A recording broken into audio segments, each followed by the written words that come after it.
Hi, my name is Willie, and I got a shop update today. I'm gonna go over this now. It's been finished. I was cutting some grass earlier today, so I just brought it and took the hood off so I can show you what I had done. Also, I want to show you that that's ready to go do some tilling. Here's the deck for that right here. It's nice to be able to swap those attachments in like 10-12 minutes. Pretty easy. Works pretty good. Already used it once. I did have to add a belt guard to the bottom pulley there.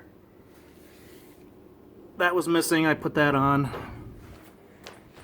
And just so I wouldn't break that, what we had done down at the garden, which hasn't been tilled in well over 20 years as far as I can tell, is we hit it with the small tiller first and got down nice and deep and got the bigger rocks out of it. Then I hit it with that tiller. This doesn't go quite as deep. And tilled some lime down underneath. We had spread some fertilizer, and we have some extra potting soil to till under. I'll probably put a video up on that, a separate video of that later. So I got my engine serviced and put back in. Here's that plug I was talking about putting in. So I want to take this engine out. I can undo the engine mount bolts, the oil lines, and I don't have the sensors hooked up right now. I have to get a new sensor for the oil pressure, and I'll run a harness for these, and this would be my temperature sensor. And I'll stick those in the harness right here to go up to here and plug in right here for the gauges, these two prongs. That's just a signal to ground. And these two wires here, one is my light circuit, so when I turn my lights on, it sends power to that brown. And red is the 12 volts all the time when the key is on. And these are my headlight power out, positive and negative. So that harness can stay on this engine. I don't have to take that off and screw around with all of this, which is nice. And the oil cooler over here comes off pretty easy. That's just one fitting here, and that slides off. Even if I had to just unbolt the bottom, that can come off, or I can zip tie it to the side. But at least now I got these AN fittings, it's easier to take it apart. No leaks over here whatsoever. Everything's nice and clean over here. There is a little bit of tiny oil residue right here, which is why it's shiny. I tightened that down a little bit, and we'll see if that fixes that. It could be coming out of the threads over here, I don't know. But I tightened that down a little bit more. It's not coming out the back, just coming up here. So I'll tighten that down. Everything else looks pretty good. So you can see how it's a little bit tight in there. So not the easiest thing to work on once you have this, what do you call this? A bypass filter on here, but at least it's serviceable if I have to service it. This is just open right here, so I can just slide that out. A couple of renditions that didn't work out, so I had to cut out more than I needed to, but you live and learn. So there's your update on that. That runs good. A deck I put on to cut grass, and that's nice and level. I didn't have to adjust that or anything.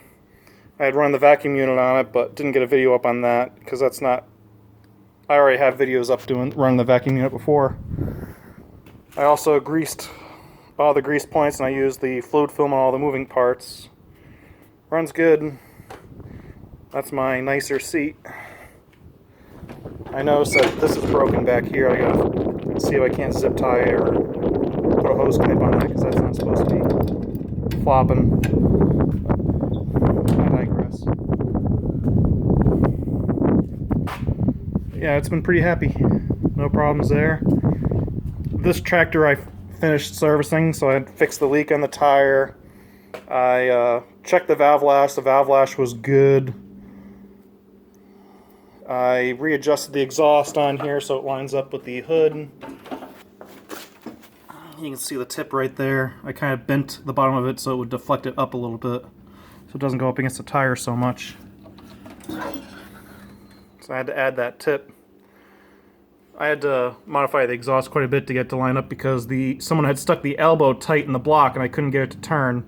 It's not supposed to be turned upwards like that, but I gotta work with what I got. I also replaced this hood tie down on the other side, which had broke, with parts.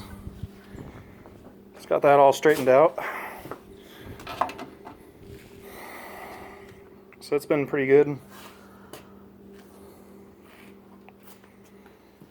That would be the parts mule drive I grabbed the belt guard off of. The bearings are seized on this. I'm going to see if I can't soak that and get that to free up, but you work with what you got. So I bought one that was good and just missing the belt guard, and this one had the belt guard and it's just stuck bearings. I can probably replace the bearings on that. It's not too complicated. At least it's got a good belt on it. So one thing I have to get to show on here, I'm gonna go to my parts lot for Go-Karts and Gone Fishing. He's got a Case tractor. Not sure if he'll be watching or not, but his one Case tractor he's been got running for the live stream is missing a headlight. So let's go over and take a look at my yard and see what I have in parts. Hang on. Okay, this is a hood off of a parts tractor I'd gotten for super cheap. I think I only paid $30 for the tractor just for scrap. And it had an electric lift on it. The motor block was junk and the beveled gearbox was junk, but it's got these headlights on it that were only used for a few years on these model was 71, no 70, model 70 Simplicities. This is off of the 7016. And as far as I can tell, there's no cracks in these headlights on either side. They're not yellow, they're still white. Let me get this picked up. So that's the mounting hardware on them. Not sure if they'll fit or not. I'm gonna steal this plug off of here if I ever need it. But yeah, there's a nice pair of lights there. I imagine they'll come out. Don't know if they're the same as a Case, but they look pretty darn close to me. I've had a Case 446 once, but being I'm on a mountain, it wouldn't really work for me because as soon as I go down a hill, it would freewheel. If you were in forward and going downhill forward, it would freewheel until you put it in reverse, and then it would start going in reverse, or you have to ride the brakes all the time. But yeah, I got a bunch of stuff over here. Not sure if I mentioned this in a video before, but I got a 48-inch deck that'll go on that trailing mower. It's actually not in too bad a shape. There's no rust holes in it that I can see. It's got some bangs in it. Obviously the center spindle is junk on it, and there's even a tag still on it. And here's another 44-inch deck on the front. And thankfully it's got the tensioner pulley assembly still on it, and the spring on that foot dragger deck. I'm hoping I can use the tensioner from this one on that other 48-inch deck, the later runner board tractor 48-inch deck. But if I can't, it's not the end of the world. And there's a rusted out deck shell there. That's actually a rust hole there, but I can use that deck for parts. It was actually welded in at one point here. So I can use that deck for parts, but got a whole bunch of stuff here, which is nice. That'll be the transmission from that 7016. It has a high-low, so it's got two pulleys on it and two separate clutches. But still standard 3-speed transmission. So that's good to have for a spare. And then I have a small frame transmission, and I have a shuttle drive transmission. So I got my whole collection over here, and I still have my Chevy parts over here just waiting to get work done. There's my lovely hood and my graveyard. There's another, that's actually a Simplicity from a 2012, so that will actually accept the high-low drive adapter. So I gotta see if I can't take the shaft out of that, because the the transmission case on the left side is actually broken. Someone actually ripped the whole hitch off of that. And here's that parts tractor. That was the wrong color. Still haven't gotten to my sickle bar mowers yet. I don't know if I'm going to anytime soon. There's my grater blade, so that's a bit of an update for you guys.